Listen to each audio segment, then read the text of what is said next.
In every realm of human endeavor, there are those who refuse to accept boundaries, those who reject the conventional wisdom that there are limits to what is possible.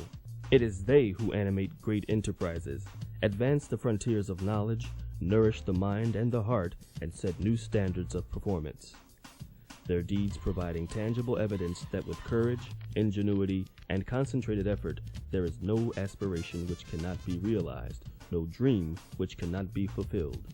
In business, there are Bob Johnson, Earl Graves, Oprah Winfrey, John H. Johnson, Kathy Hughes, Ed Gardner, and Reginald Lewis. In science and technology, Dr. Ben Carson and Dr. Mae Jemison.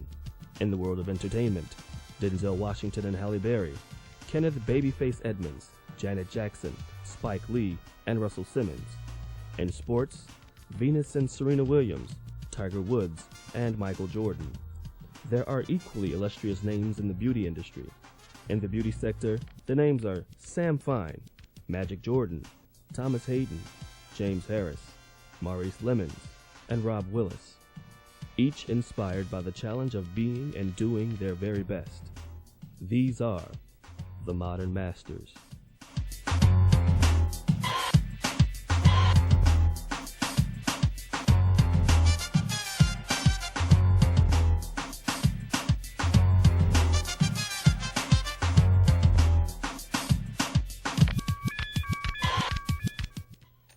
My motivational force is uplifting the standards in the industry. There's an invisible line that segregates hairdressers, and the industry has suffered because of this line. I'm motivated by making sure that as long as I'm here, I can initiate some positive change there. There really shouldn't be any black hairdresser, white hairdresser, black hair, white hair. Hair is hair. And when you're trained to be a hairdresser, you have to act accordingly. This is the time of a multicultural client. People of all ages, all races, all genders come to our establishments to spend money. The beauty business is a large business, but when somebody comes to your door and they have to be turned away because you don't have a stylist who can service them, or you can't service them, then you have to reevaluate your business. What motivates me is people that work at a high level at any endeavor. You know, I'm excited more by the process of things. You know, having a goal, having objectives, and doing whatever it takes in the process to get it accomplished. I like the excitement and the adrenaline of being a part of something that's starting at one place, ending in another, and in the end, you know, everybody's satisfied with the results. It's that certain je ne sais quoi. It's something that you can't really explain, but there's a language that every woman knows, or every woman wants to be, and that's beautiful, feminine, sexy, if you will. I try and transcend that through my clothing, that she could just feel beautiful. My motivational force is God. When I first realized I had talent, hairdressing talent, I was 12 years old, and it was a talent that I could not harness. It kept growing and growing and growing, and I couldn't stop it. Next thing you know, I went to beauty school, and it kept growing and growing and growing. And what happened? Here I am at the top of my career. I had nothing to do with it, and it was all God. When I finish with a client, I would like the client to look at herself in the mirror and say, wow, I didn't know that my hair could do this. I didn't know this color would go so well with my complexion. I didn't know this cut could move so nicely. I think that it is our responsibility as hairdressers to excite the client and to make them feel good.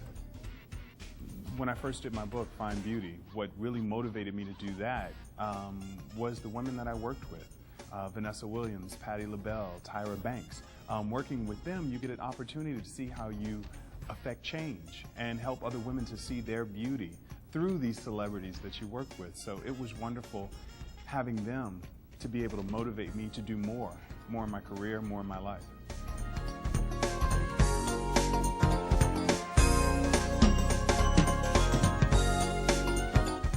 if I had to give advice to someone entering this business, is I'd probably tell them to remember that it is a business, that you're the CEO of your own company, that you have to be a hustler, you have to be an artist, and first and foremost, be a business person. You have to be on time.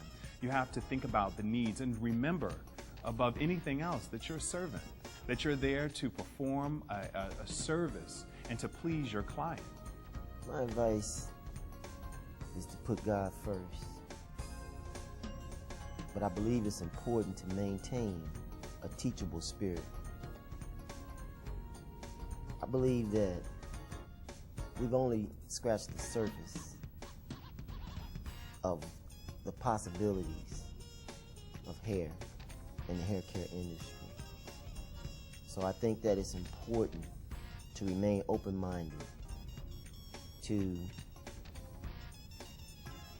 not be afraid to take chances, try new things, experiment. But it's important that we remain teachable. My advice to people that want to get into the beauty business would be, first of all, you must be focused. You have to surround yourself with positive people. You have to build a tough hide for rejection because this business is extremely competitive. If you really want to do something, you just have to go after it. You have to be determined. Focus, that word again, I can't say it enough. Your timing is very important. Wait your turn, because if it's yours, it's yours. Beauty schools will teach you how to dress hair. They will not teach you how to run a business, and I think business skills are important, people skills are important, as well as artistic skills are important. And the best advice that I would say is to continue your education while in beauty school, after beauty school, and even after you become a successful salon owner, because this profession changes so rapidly that there's always something new that we can be learning on a daily basis. That's what keeps a hairdresser current, popular, is their ability to want and being able to change. Got to know your basics. Your basics are very important in today's industry, where a lot of people lose it. You have so many people that don't know how to finger wave. So therefore, if you don't know how to finger wave, you don't know how to design. A lot of people don't know how to set. So therefore, if you don't know how to set, you have a hard time learning how to create conditioners. Our business has got to have a foundation. And in order for you to grow, you have to have a strong foundation. There's a huge responsibility that artists have in passing on that knowledge. Knowledge is power, and power is useless unless it's shared, just like knowledge is. If you don't take the responsibility to constantly upgrade yourself in order to share these things with the people who are coming up under you, what will happen is you will become somewhat of an old shell, and you'll have to be pushed out of the way. It's your responsibility to honorably pass it on. When you've been blessed, you have to pass it on. There's a torch that we carry, and as stylists of color, for a long time, we've carried the torch and we've carried the burdens of just trying to make our industry move, and we only go so far. Now there's so many opportunities for us to go so much further if we would just share with one another. And now is the time to be responsible enough to learn what to share. Positive information, not just information. Positive information.